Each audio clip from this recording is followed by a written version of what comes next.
असूलों पर जब आ जाए तो टकराना जरूरी है, जिंदा हो तो जिंदा नजर आना जरूरी है। और जिंदा कौम की और जिंदा दिल्ली की अगर सबसे बड़ी मिसाल कोई हो सकती है तो वो इस बार इस सरकार को उखाड़ फेंकने की ही मिसाल आपको देनी है। मौलाना सऊद के जो वालिद थे वो मेरी वालदा के साथ सांसद रहे, तो हमारा पुराना ताल्लुक है, पुराना रिश्ता है, और उसी के नाते आज मैं आपके बीच में ये गुहार लगाने आई हूँ। वालेकुम।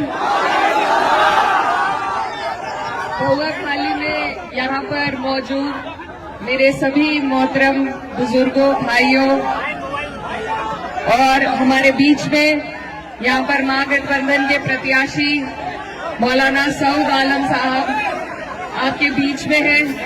मैं बहुत दूर से आपके बीच में आई हूँ, आपकी बहन हूँ, आपकी बेटी हूँ, और सिर्फ इसलिए कि आज पूरे देश की नजर अगर कहीं है तो आप लोगों के ऊपर है कि बिहार की ये अजीम जनता हमें रास्ता दिखाएगी कि इस देश को किस दिशा में चलना चाहिए, नफरत के दिशा में, बेरोजगारी और गरीबी के दिशा में, या एक उम्मीद के दिशा में। तो आज हम सब आपके बीच में महागठबंधन के रूप में एक ऐसा गठबंधन लेके आए हैं जहां सभी का मान सम्मान, सभी की इज्जत होगी, जहां आपकी तरक्की के लिए, आपकी आने वाली नस्लों की तरक्की के लिए काम किया जाएगा।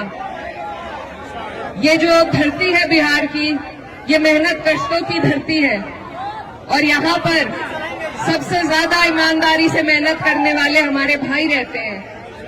लेकिन अफसोस की बात है कि आप लोगों को रोजगार के लिए अलग अलग सूबों में जाना पड़ता है, अलग अलग राज्यों में जाना पड़ता है।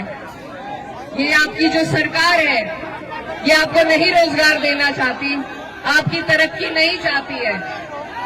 अब बहुत लंबा वक्त काट के आपके सामने ये सुनहरा मौका है कि आप लोग, हम सब एकजुट होकर मिलकर इस सरकार को बदलने का काम करें। और ये सरकार सिर्फ तब बदली जा सकती है जब हम बहुत समझदारी और सूझबूझ के साथ ये आंकड़े जोड़े कि सरकार को हरा कौन सकता है।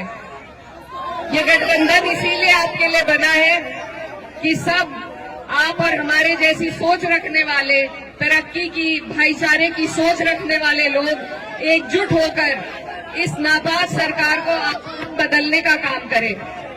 मेरे भाइयों, मैं आपसे ये कहना चाहती हूँ कि आप लोग अपने इन वोटों को, अपनी ताकत को बंटने नहीं दीजिए। एकजुट होकर, एक तरफ होकर जब आप और हम वोट करेंगे तभी जाके हमें तरक्की हासिल हो पाएगी। हमारे बीच में मौलाना सऊद आलम साहब, अब भी आपके विधायक थे, आपकी लड़ाई लड़ते रहे, और फिर से आपको और हमें कोशिश करनी है कि इनको फिर से हम जिताएं ताकि हमारी सरकार बन सके। मेरे मौलाना सऊद के जो वालिद थे वो मेरी वालदा के साथ सांसद रहे, तो हमारा पुराना ताल्लुक है, पुराना रिश्ता है, और उसी के नाते आज मैं आपके बीच में ये गुहार लगाने आई हूँ कि इस सरकार से, ये जो डबल इंजन की नापाक सरकार है, इससे हम लड़ते हैं जब, इससे हमें लड़ना पड़ता है आपके मुद्दों पे, चाहे वो वक्फ का मुद्दा हो या आपकी तरक्की, आपकी बेहतराई के लिए, आपकी रोजगार के लिए कोई मुद्दा हो। जब हम लड़ते हैं तो आपकी और हमारी लड़ाई का फायदा उठाकर जो लोग जीत के इस सरकार में बैठे हैं, उन्होंने किस तरीके से आपको और हमें धोखा देने का काम किया, ये बात आपको जरूर याद रखनी है। ये एक सिस्टम के तहत आपके और हमारे इदारों को बिल्कुल खत्म करना चाहते हैं ताकि आप और हम तालीम से, रोजगार से, तरक्की से दूर हों। तो इन लोगों के इस इरादे को अगर हम फेल कर सकते हैं तो सिर्फ एक वोट की ताकत हमारे पास है, और कोई लाठी डंडे की ताकत नहीं है। सिर्फ वोट की ताकत से आप चोट पहुंचा सकते हैं, और उसमें भी अगर हम अपने वोटों को बांट देंगे, अगर आपसी लड़ाई के चक्कर में हम इनको फिर जीतने देंगे, तो ये हमारी आने वाली नस्लें आपको और हमें कभी माफ नहीं कर पाएंगी। तो मैं बहुत दूर से आपके बीच में हमारा उत्तर प्रदेश आपकी तरफ निगाहें टिकाए बैठा है कि बिहार से जो संदेश निकलेगा वो पूरे देश भर में सरकार को बदलने का काम करेगा। तो मेरे भाइयों, आपसे मेरी यही गुजारिश है बार बार कि सभी लोग, माननीय अखिलेश यादव जी, राहुल गांधी जी, तेजस्वी यादव जी, सभी लोग कोशिश कर रहे हैं, आपके बीच में आ रहे हैं। इस बार आपके पास मौका है। अगर इस बार मायूस हो गए तो फिर लंबा मौका हाथ से चला जाएगा। इसलिए आपको चूकना नहीं है। और लालटेन का आपका बटन है, आने वाली 11 तारीख है। मैं आपकी बेटी, हमारे यहाँ बेटी बहन की बात कोई नहीं टालता, तो मैं उम्मीद करती हूँ कि बिहार की जनता भी पहली बार मुझे यहाँ आने पर मेरा मान सम्मान रखेगी, अपना प्यार देगी और हमारे भाई मौलाना सऊद आलम साहब को एक एक वोट देने का काम करेंगे। और भी जो लोग हैं वो भी अपने हैं, वो भी लड़ रहे हैं। लेकिन मेरा बस आपसे ये सवाल है कि वोट डालने से पहले ये सोचिए कि क्या वो सरकार बना सकते हैं। अगर वो सरकार के नजदीक पहुंचते हैं तो आप बेशक वोट उन्हें दे दीजिए, लेकिन वो नहीं पहुंचेंगे, उन्हें अगर वोट दिए जाएंगे, बटेंगे अगर हमारे वोट, तो सरकार फिर से भाजपा की बनेगी। और इस बार भाजपा नीतीश जी को मुख्यमंत्री भी नहीं बनाएगी, इस बार वो खुद कब्जा लेगी।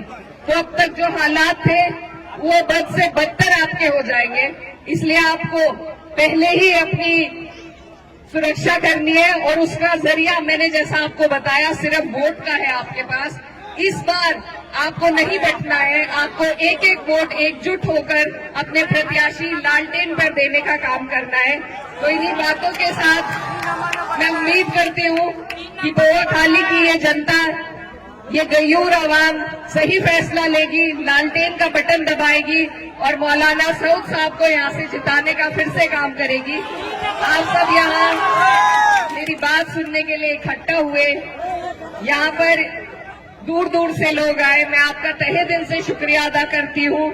और बस एक बात के साथ आपसे विदा लेना चाहती हूँ कि उसूलों पर जब आ जाए तो टकराना जरूरी है, जिंदा हो तो जिंदा नजर आना जरूरी है। और जिंदा कौम की और जिंदा दिल्ली की अगर सबसे बड़ी मिसाल कोई हो सकती है तो वो इस बार इस सरकार को उखाड़ फेंकने की ही मिसाल आपको देनी है। आप सबका यहाँ आने के लिए बहुत बहुत शुक्रिया, धन्यवाद। दुआओं में याद रखिएगा। अस्सलाम वालेकुम।